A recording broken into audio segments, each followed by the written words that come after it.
What if I told you that one of the most beloved cars of all time was born from one of history's darkest chapters? The Volkswagen Beetle isn't just Germany's most iconic car. It's a symbol of contradiction. It was designed under Hitler's regime, but later became the face of peace, love, and counterculture. How did that happen? Why did millions embrace a car with Nazi roots? How did it survive war, politics, and economic collapse and still become a global icon? This isn't just a car story.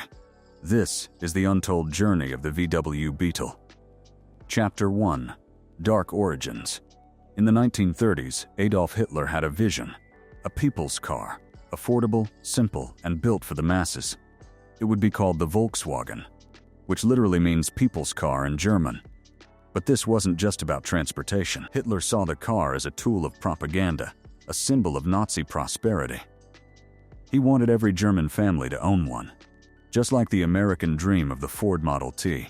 To bring this vision to life, he enlisted engineer Ferdinand Porsche, who designed a compact, rear-engine vehicle that could carry a family at 60 mph with minimal cost. A vast production plant was built in a new city named Stadt des KDF Wagens, City of the Strength Through Joy car. Yet, despite promises to the people, almost no civilian Beetles were ever delivered. As war broke out, the factory pivoted to military use.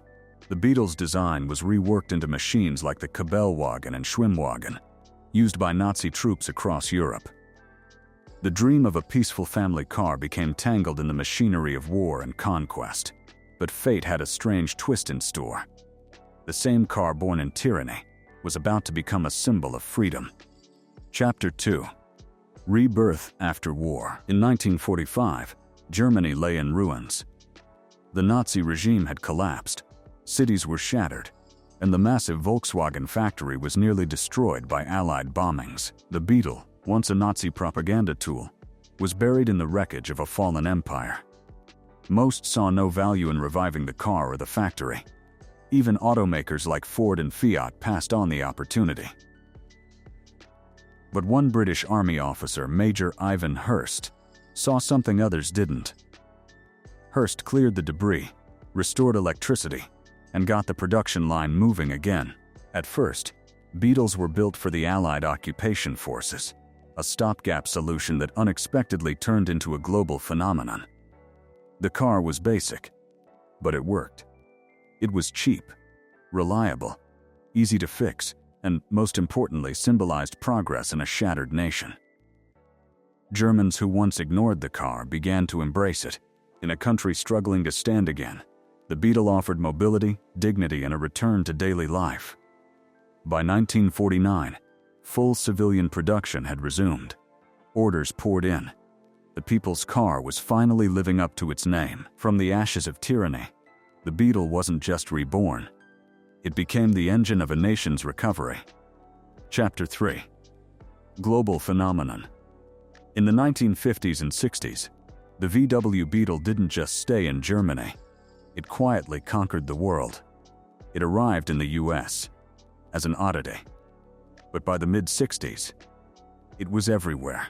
While Detroit built big, roaring muscle cars, Volkswagen sold something different: a tiny, rounded car with quirky charm and bulletproof reliability. It was the complete opposite of American excess, and that's exactly why it worked.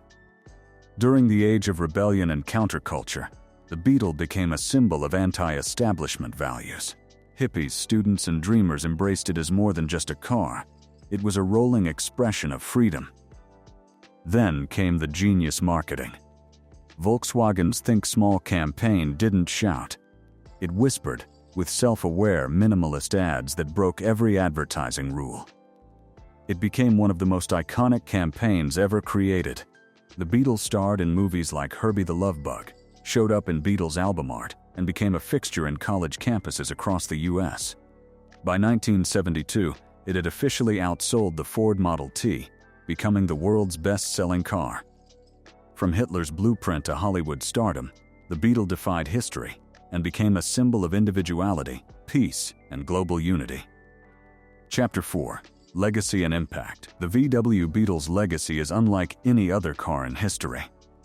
From fascist roots to a worldwide symbol of peace and freedom, it reinvented itself across decades, borders, and cultures.